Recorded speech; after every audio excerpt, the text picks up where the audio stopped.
The crystalline chimes hanging from Nira's bedroom ceiling caught the morning light filtering through the dome windows of their family's trading post, casting rainbow fractals across her iridescent blue skin.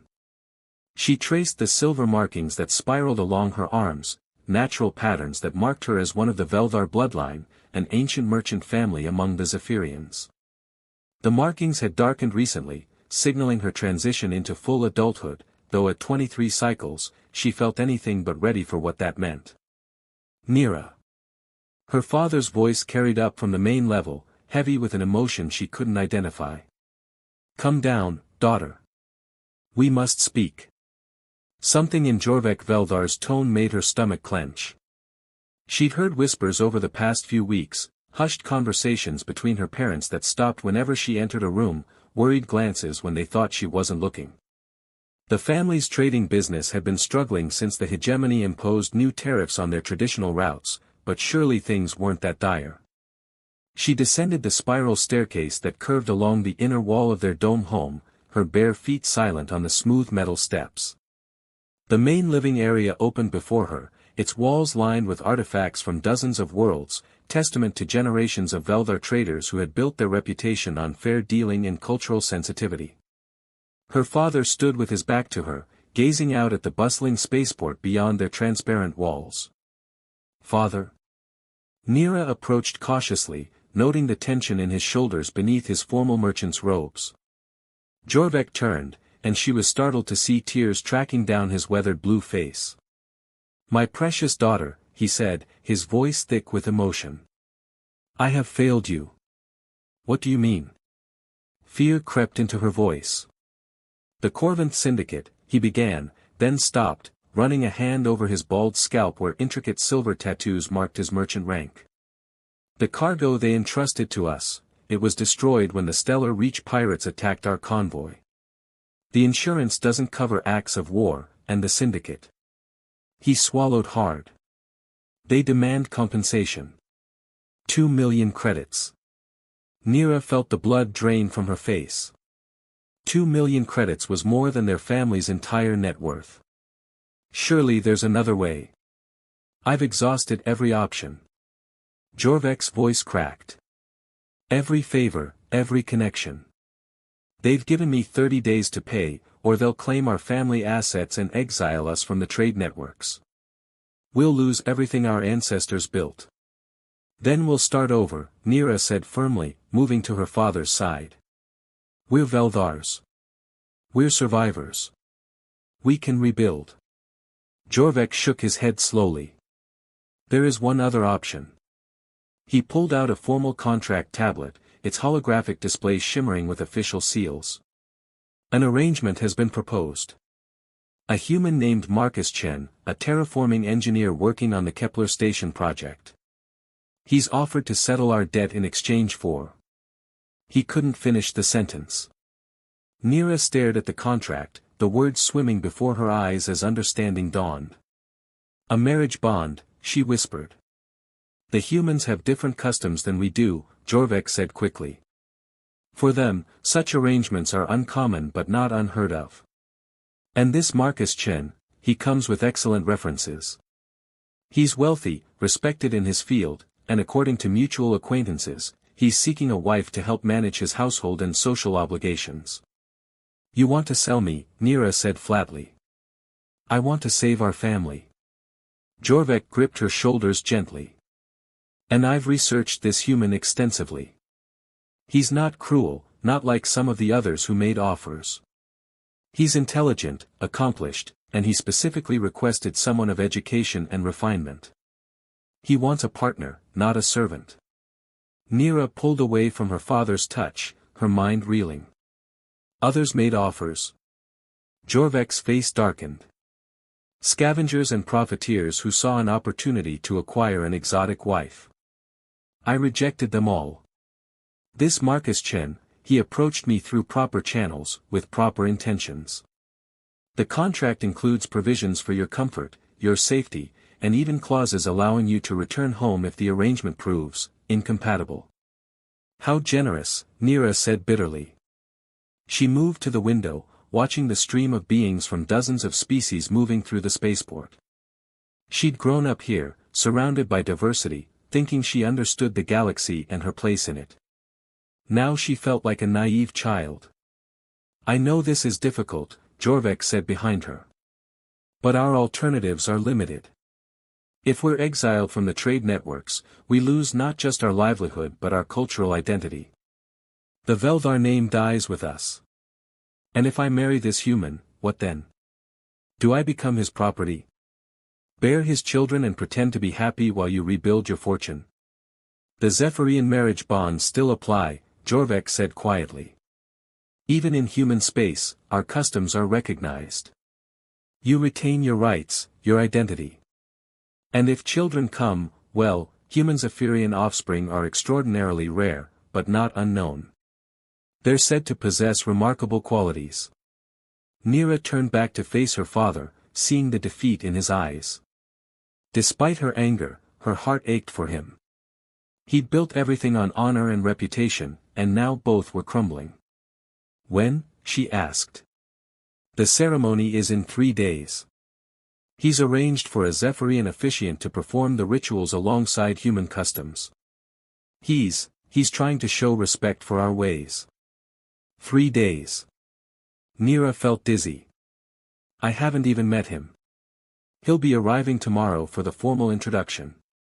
Nira, I know this seems impossible, but please, try to keep an open mind. Sometimes the stars align in ways we don't expect. That night, Nira lay awake in her bed, staring at the ceiling where her crystalline chimes caught the light from the distant nebula that painted the sky in shades of purple and gold. She thought of her grandmother's stories about the old days, when arranged marriages were common among their people, when love was something that grew between partners rather than preceded them. But those were different times, different circumstances.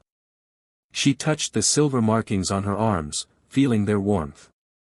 According to Zephyrian belief, these patterns were more than decoration, they were a map of her soul, unique to her alone. Would this human understand their significance? Would he even care?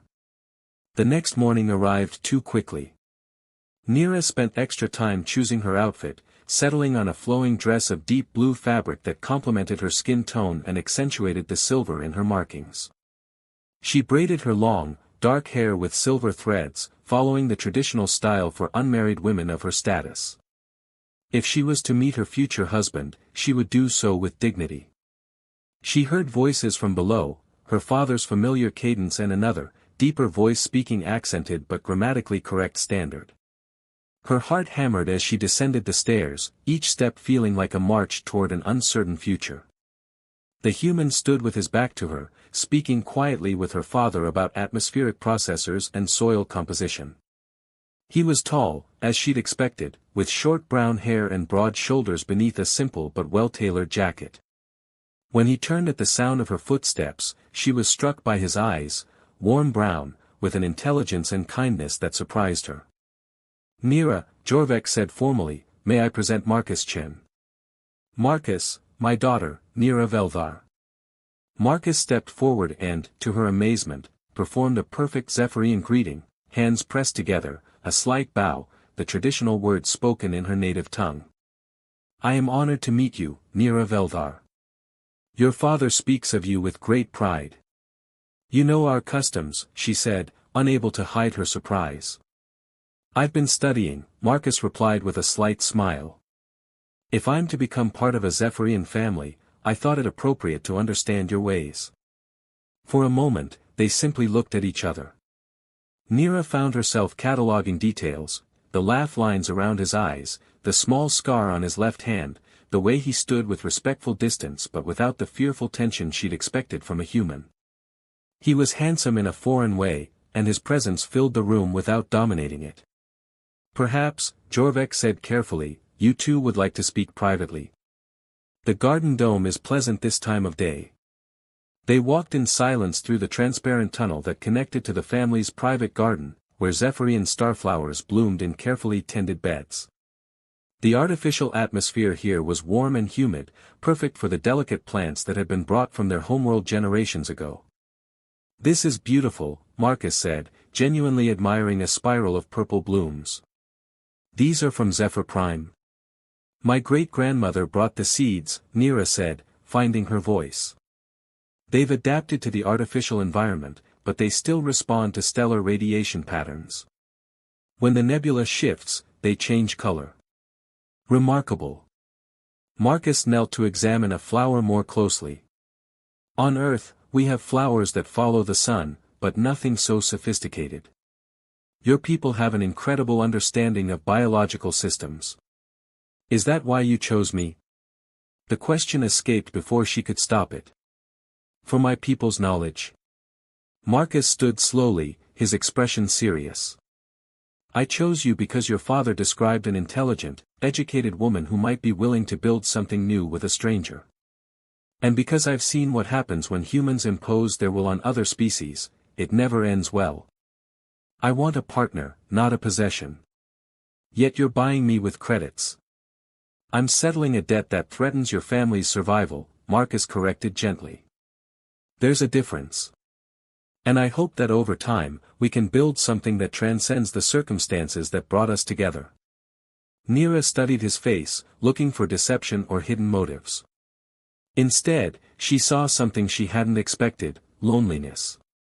This successful human engineer, wealthy enough to pay 2 million credits without blinking, was as isolated as she was. Why didn't you marry someone of your own species? She asked. Marcus was quiet for a long moment. I've been focused on my work for so long that I never learned how to connect with people easily. Human relationships seem to require a natural ease that I lack. But arranged marriages often succeed because both parties have clear expectations and shared goals. I thought perhaps. He trailed off, looking uncertain for the first time. Perhaps what?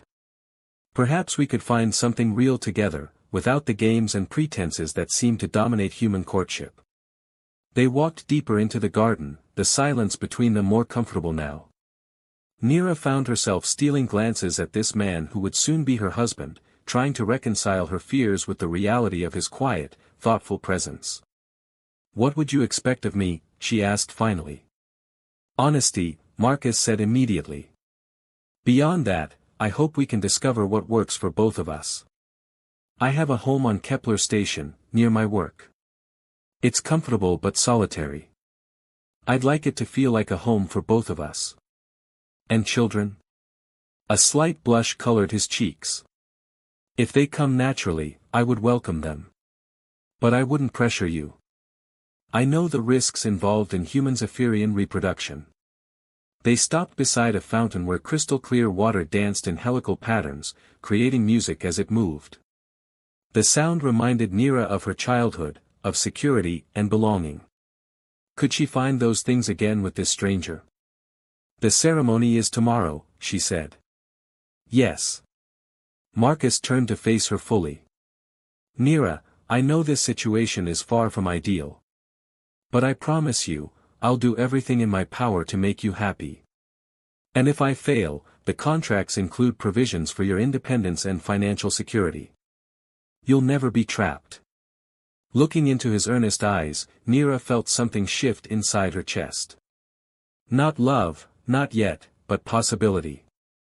This human who'd learned their customs, who spoke of partnership instead of ownership, who blushed when discussing children, perhaps the stars had aligned after all. I have one condition, she said. Name it. Teach me about your work. I want to understand what drives you to transform dead worlds into living ones. Marcus's face lit up with genuine enthusiasm. It would be my pleasure. As they walked back toward the main dome, Nira's crystalline chimes caught the changing light of the nebula, singing their eternal song of transformation and hope. The transport shuttle's engines hummed beneath Nira's feet as she watched the familiar domes of her childhood home shrink into pinpricks of light against the starfield. Beside her, Marcus sat quietly, occasionally glancing her way with what she was beginning to recognize as concern rather than mere politeness. The ceremony 3 days ago had been beautiful, a blend of Zephyrian stellar rituals and human vows that had surprised her with its genuine emotion. But now, leaving everything she'd ever known, reality was settling in like a cold weight in her chest. The journey to Kepler Station takes about 6 hours, Marcus said softly, breaking the silence that had stretched between them since departure. "Would you like me to show you the data files about our new home?" Neera nodded, grateful for the distraction. Marcus activated his portable display, and holographic images filled the space between them. Kepler station materialized in miniature, a massive orbital platform surrounding a young star, with dozens of research modules and residential sections connected by graceful transport tubes.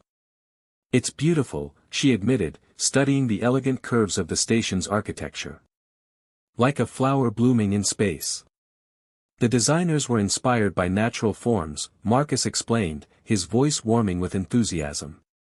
Each residential pod is oriented to catch optimal stellar radiation for both human and non-human inhabitants. About 30% of the population is non-human, mostly researchers and their families. "Mostly?" Marcus hesitated. "There are a few, diplomatic marriages like ours. The terraforming project requires cooperation between multiple species, and sometimes personal bonds help facilitate professional relationships." "So I'm not the only one," Neera said, feeling oddly relieved. "No, though each situation is unique. There's a Vorthan woman married to the head of atmospheric processing, and one of the botanical specialists has a Centauri husband. They've formed a sort of informal support network." The idea of other women navigating similar circumstances gave Neera hope. She turned back to the holographic display, noting the lush green sections visible through transparent walls. "Are those gardens?" "The Botanical Research Divisions," Marcus confirmed. "We're working to develop hybrid ecosystems that can support multiple species. It's one of the most challenging aspects of terraforming, creating worlds that aren't just habitable for humans, but truly welcoming to diverse life." Something in his tone made her look at him more closely. "That's personal for you, isn't it? More than just professional." Marcus was quiet for a moment. "I grew up on a colony world where the terraforming had been rushed. The atmosphere was breathable, the soil could support Earth crops, but it was sterile. Functional but empty. No one thought about beauty, about the subtle interactions that make a world feel alive. I promised myself that any world I helped create would be different. You want to build homes, not just habitable spaces." "Exactly." His eyes met hers. "That's what I hope we can create together, too. Not just a functional arrangement, but something that feels alive." When they docked at Kepler station, Neera was struck by the diversity of beings moving through the arrival bays. She saw species she recognized from her father's trading post and others that were completely foreign. The air recycling systems carried a dozen different atmospheric preferences, creating subtle climate zones throughout the public spaces. Marcus led her through the residential section, their footsteps echoing in the broad corridors lined with softly glowing panels. "Each apartment has environmental controls," he explained. "I've programmed yours to match Zephyrian preferences, slightly higher humidity, broader spectrum lighting to support your photosynthetic needs." "You know about our photosynthesis?" Neera asked, surprised. "I researched extensively. Your people absorb stellar radiation through your skin markings, don't you? It supplements your nutritional needs and affects your emotional well-being." She nodded, impressed despite herself. Most humans she'd encountered treated Zephyrian biology as exotic curiosity rather than practical consideration. The silver markings are essentially organic solar collectors. Without proper stellar exposure, we become diminished. "Then you'll appreciate this." Marcus activated the door controls, and they stepped into their new home. Neera's breath caught. The main living area was spacious and comfortable, but what drew her attention immediately were the massive windows that offered an unobstructed view of the station's central star. The walls themselves seemed to pulse with gentle, warm light that felt remarkably similar to her homeworld sun. "The windows can be polarized for human comfort," Marcus said, "but I had them calibrated to transmit the full spectrum your people need. And the wall panels can mimic different stellar types. I thought you might want to experience variety." "This is thoughtful," Neera said, running her fingers along one of the glowing panels. Already she could feel her markings responding, the silver tracery along her arms brightening slightly. "I want you to be comfortable here," Marcus said simply. "This is your home now, not just mine." Over the following days, they developed a careful routine. Marcus left early for his laboratory, returning in the evenings to find Nira exploring their quarters or reading from his extensive digital library. She was fascinated by human terraforming theory, while he asked endless questions about Zephyrian stellar cultivation, their ancient practice of nurturing young stars to optimize their life-supporting potential. "Your people shaped the development of their home system," Marcus said one evening as they shared dinner. Nira had been experimenting with preparing foods that satisfied both their dietary needs, creating surprisingly harmonious combinations. "Over thousands of years," Nira confirmed. "My ancestors guided the stellar evolution of Zephyr Prime's sun, encouraging it to produce the radiation spectrum that best supported life. It wasn't terraforming in your sense, it was stellar partnering." "That's incredible. The precision required." Marcus leaned forward, his engineer's mind clearly fascinated. Could such techniques be applied to the worlds we're developing here? Perhaps. Though it would require a very different approach than human terraforming. "Your people seek to impose Earth-like conditions on alien worlds. We prefer to find harmony between existing stellar and planetary characteristics. Could you show me? I mean, theoretically." Nira hesitated. Stellar cultivation was sacred knowledge among her people, not typically shared with outsiders. But Marcus's genuine curiosity and respect for her culture touched something in her. "I suppose I could explain the basic principles." She spent the next hour sketching diagrams on his work tablet, explaining how Zephyrian techniques worked with stellar magnetic fields and radiation patterns rather than against them. Marcus listened with intense focus, asking thoughtful questions that showed he understood not just the science but the philosophy behind it. "This could revolutionize our approach," he said finally. "Instead of forcing alien worlds to become copies of Earth, we could help them become the best versions of themselves." "It would take generations to implement," Nira warned. "Humans seem to prefer faster results." "Not all of us." Marcus looked at her seriously. "Some things are worth waiting for." The moment hung between them, heavy with meaning. Nira felt her cheeks warm, the silver in her markings brightening in response to her emotional state. Marcus noticed, she saw his eyes track the changing patterns on her skin, but he didn't comment, for which she was grateful. Their breakthrough came during Nira's second week on the station. She'd been feeling increasingly listless despite the artificial stellar radiation, and Marcus noticed her growing pallor with concern. "Are you ill?" he asked one morning, finding her still in bed well past her usual waking time. "Not ill," she said weakly. "Just fading. The artificial light helps, but it's not the same as real stellar exposure." Marcus frowned. "What would help? Is there something I can do?" "I need direct contact with stellar radiation. Unfiltered by station walls or atmospheric processing.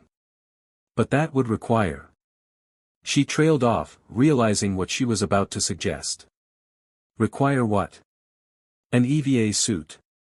External exposure to the star's radiation. It's dangerous for humans, but Zephyrians can absorb much higher levels safely." "Then we'll arrange it," Marcus said immediately. "Marcus, no. It's too complicated, too risky." "Nira." He sat on the edge of the bed, his expression serious. "You're my wife. Your well-being is more important than convenience or regulations." The simple declaration hit her harder than she'd expected. He didn't say it with possessiveness but with the quiet determination of someone accepting responsibility for another's happiness. 3 hours later, they were in the station's EVA preparation bay. Marcus had pulled strings with his department head to arrange for modified equipment that would allow Nira to safely absorb stellar radiation while protecting her from other harmful effects of space exposure. "I'll monitor from the control room," Marcus said as technicians helped Nira into the specialized suit. "If there are any problems." "There won't be," she assured him, though her heart was racing with anticipation. It had been weeks since she'd felt truly vital. The airlock cycled, and Neera found herself floating in the vast emptiness between the station and the star. The suit's transparent aluminum faceplate offered an unobstructed view of the stellar surface, and she turned her body to expose as much of herself as possible to the life-giving radiation. The effect was immediate and overwhelming. Energy flooded through her, every silver marking on her body blazing with absorbed light. She felt truly alive for the first time since leaving home, her strength returning in waves. But more than that, she felt a deep sense of gratitude toward the human who had made this possible. When she returned to the station, Marcus was waiting anxiously in the preparation bay. "How do you feel?" he asked as the technicians helped her out of the suit. "Wonderful," she said, then impulsively rose on her toes and kissed his cheek. "Thank you." Marcus's face flushed, and she realized it was the first time she'd initiated physical contact between them. The kiss had been innocent, grateful, but the way he looked at her afterward suggested it had affected him more deeply than she'd expected. That evening, Neera felt energized enough to prepare an elaborate dinner, a traditional Zephyrian feast that filled their quarters with exotic aromas. Marcus returned from work to find their dining area transformed, glowing panels arranged to mimic the warm light of her homeworld's evening sky. "This is amazing," he said, taking in the careful presentation. "What's the occasion?" "Gratitude," Neera said simply. "And an apology. I've been distant since arriving here. It wasn't fair to you. You don't need to apologize for needing time to adjust." "Yes, I do." She gestured for him to sit across from her at the low table she'd arranged in the Zephyrian style. "You've been nothing but considerate, and I've been treating you like a polite stranger. We're married, Marcus. We should at least try to be friends." Something shifted in his expression, hope, perhaps, or relief. "I'd like that very much." They talked through the evening, sharing stories from their childhoods, their dreams, their fears. Neera learned that Marcus had lost his parents in a terraforming accident when he was young, driving his dedication to making such processes safer. Marcus discovered that Neera had always felt constrained by her family's traditional expectations, longing to explore and create rather than simply maintain ancient customs. "I wanted to be a stellar architect," she admitted as they sat together on the couch, the artificial sunset painting the room in warm hues. "To help design new star systems that could support diverse life forms. But it wasn't considered appropriate for a merchant's daughter." "Why not?" "Too radical. Too risky. My family believed in preserving traditional ways, not innovating." She laughed softly. "Ironic, considering they ended up selling me to a human terraformer." "Maybe they saw something I didn't realize myself," Marcus said. "Maybe they knew you needed someone who would encourage your dreams rather than contain them." Neera looked at him, seeing genuine support in his eyes. "You would really want me to pursue stellar architecture? Even if it meant long periods away for training and research?"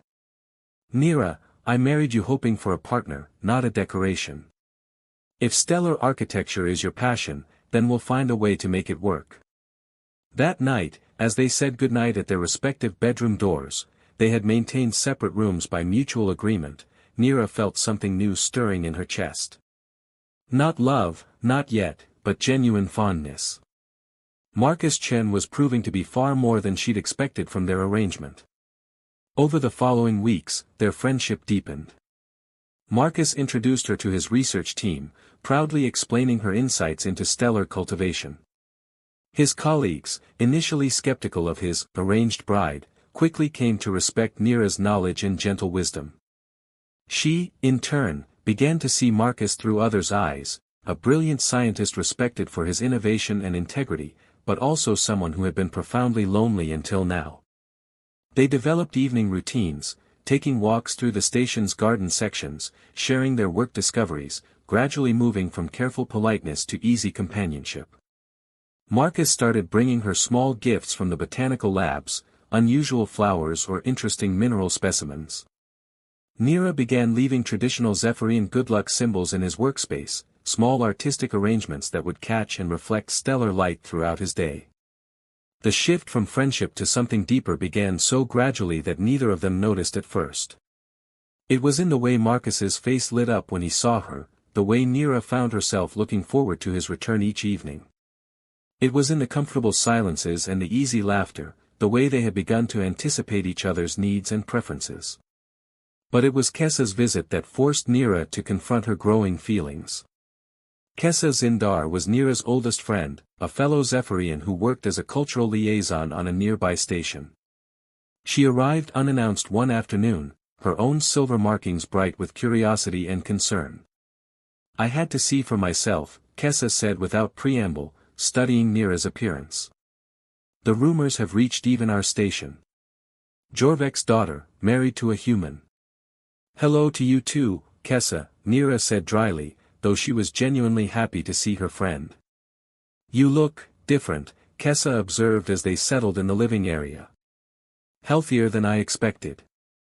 "Are you being treated well?" "Better than well," Nira admitted. "Marcus is, he's not what I expected." "Tell me everything."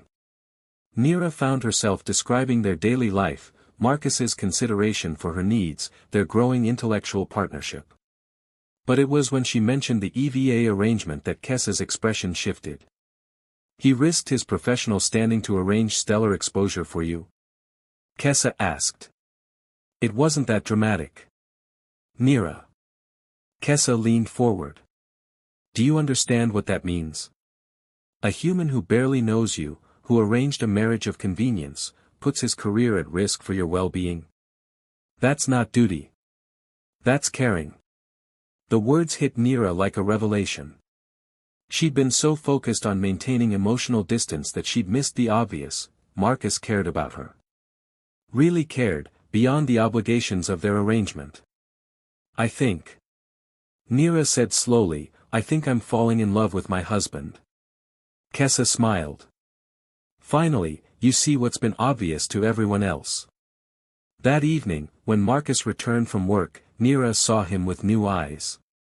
The way he asked about her day, the gentle concern when she seemed tired, the quiet pride when she shared her latest insights into stellar cultivation, all of it spoke to feelings far deeper than mere partnership.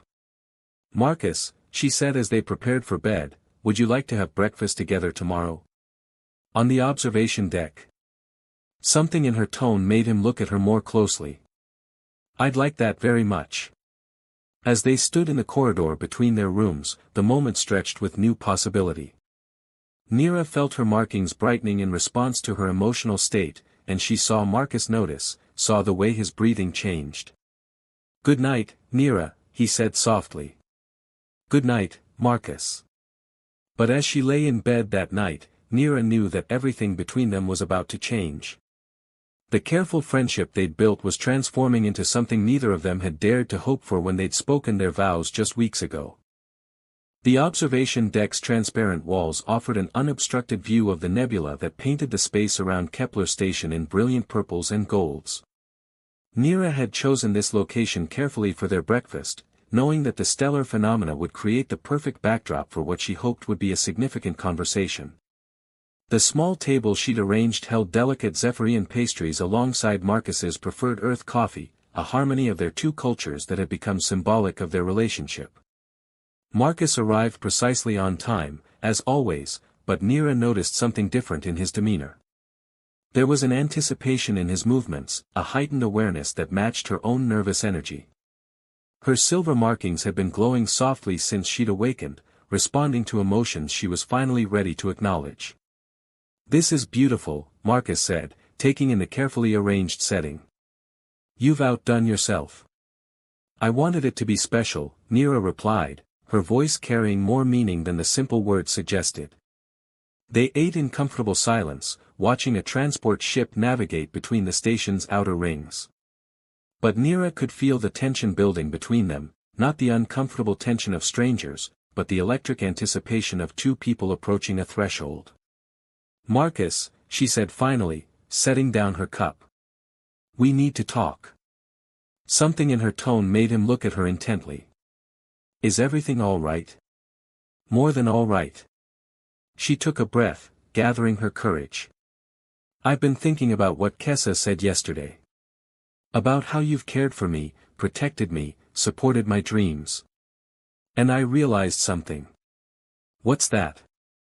I've been trying so hard to maintain emotional distance that I missed what was happening between us. Her markings brightened as she spoke, silver tracery glowing along her arms and throat. I care about you, Marcus.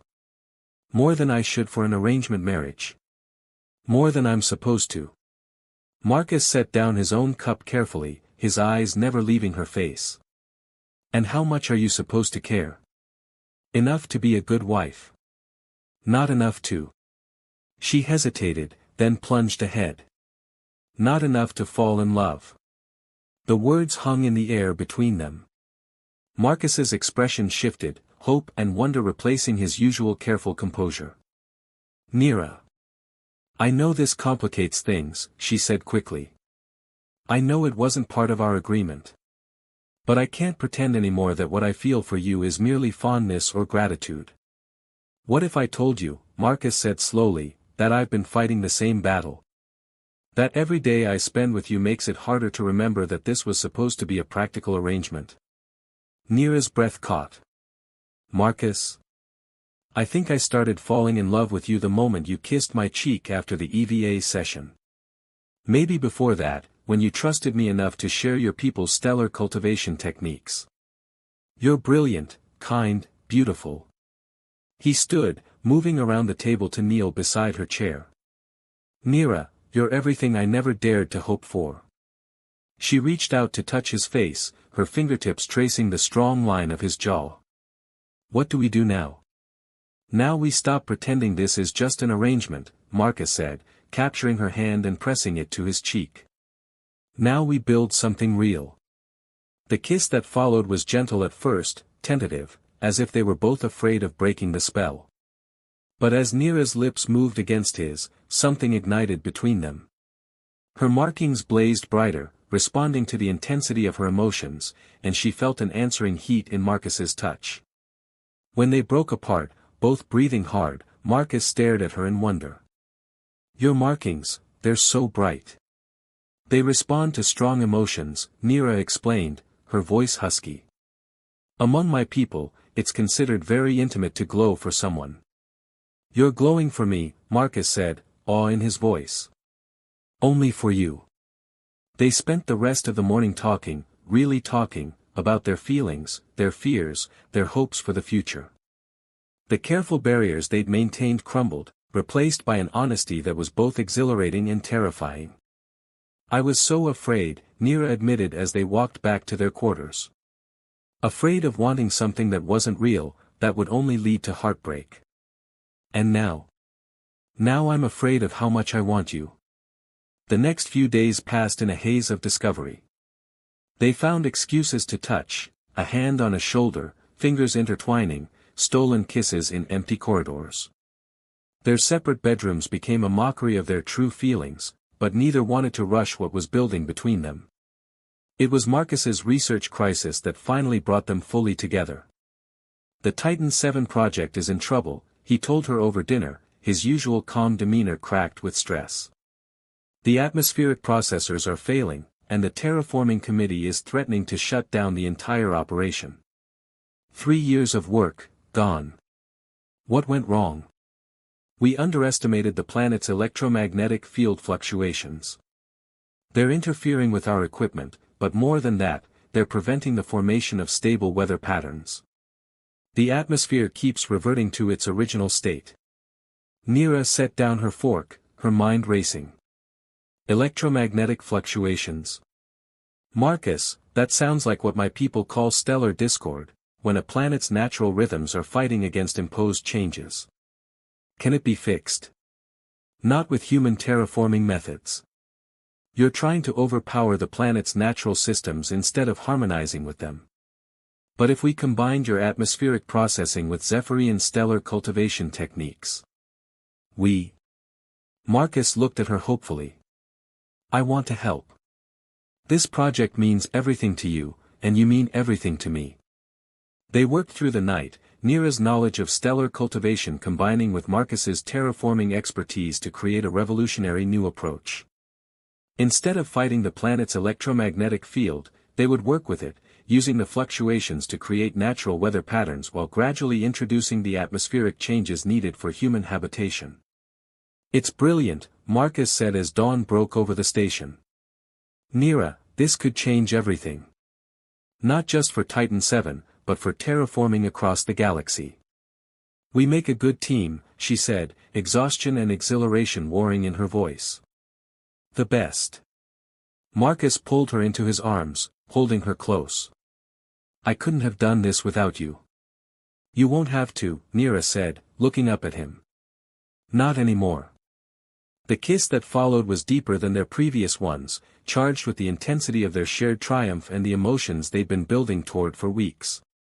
When Marcus lifted her in his arms, carrying her toward his bedroom, Neera felt no doubt, no fear, only the rightness of being with the man who had become her partner in every sense of the word. "Are you sure?" Marcus asked as he set her down beside his bed, his hands framing her face. "I've never been more sure of anything," she whispered. What followed was a revelation.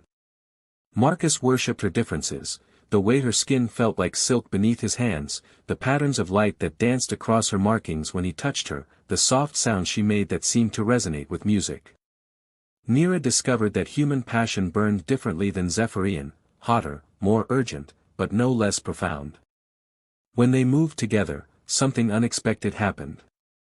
The silver markings covering Neera's body began to pulse in rhythm with their heartbeats, creating a light show that filled the room with shifting patterns.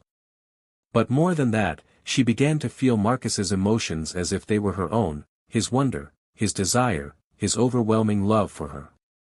"Neera," Marcus gasped, staring at the light emanating from her skin. "What's happening?" "Resonance bonding," she managed to say through the waves of sensation.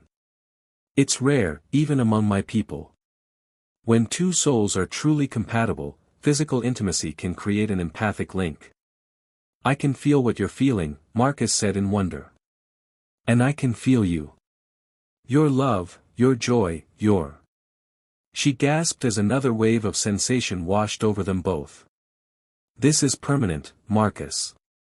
Once formed, a resonance bond can't be broken." "Good," he said fiercely, pulling her closer. "I don't want it to be broken. I want to feel connected to you always." Their lovemaking became something transcendent, two beings becoming one in the most literal sense. Every touch was magnified by their shared sensations, every emotion doubled by their empathic connection. When they finally reached the peak together, the room blazed with silver light as Neera's markings flared like miniature stars. Afterward, they lay entwined, both glowing faintly in the darkness. Neera could feel Marcus's contentment mixing with her own, his steady heartbeat matching hers. "So this is what a resonance bond feels like," Marcus said softly, tracing the silver patterns on her shoulder. "It's incredible. It means we're truly mated now," Neera explained. "Not just married by law, but bonded at the deepest level. We'll always be able to sense each other's emotions, know if the other is in danger or distress." "I love you, Neera," Marcus said, the words carrying extra weight through their new connection. "I love you so much it terrifies me." "I love you too," she replied, her own emotions flowing through the bond to mingle with his. "My husband. My bondmate. My heart." They made love again as the station's artificial dawn began to brighten the windows, slower this time, savoring their new connection. The silver light of Neera's markings painted shifting patterns on the walls, a visible manifestation of their joined souls. "I have to leave for Titan 7 tomorrow," Marcus said as they finally began to drift toward sleep. "The committee meeting is in 3 days, and I need to present our solution." "How long will you be gone?" Neera asked, though she already knew the answer through their bond. His reluctance to leave her was palpable. 2 weeks, maybe 3.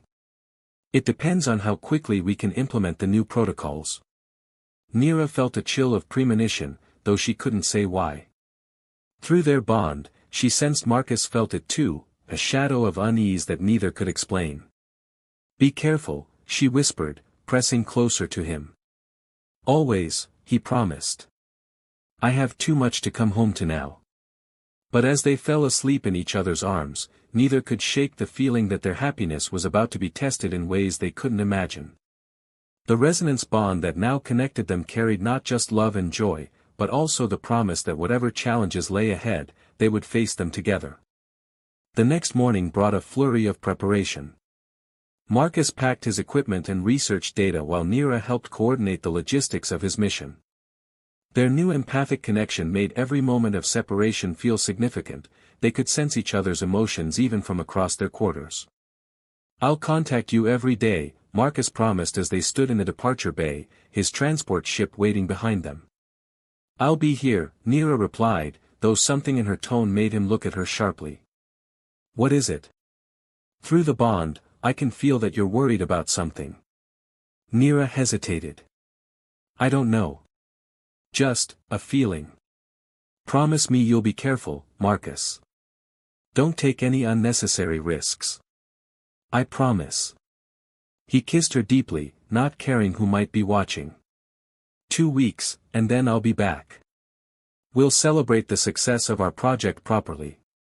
As his transport disappeared into the starfield, Neera touched her still glowing markings and tried to shake the feeling that everything was about to change. She had found love beyond her wildest dreams, but some instinct warned her that such happiness always came with a price. Standing alone in the departure bay, she whispered a traditional Zephyrian blessing for travelers to the stars, not knowing that she would need all the protection the universe could offer for the trials ahead.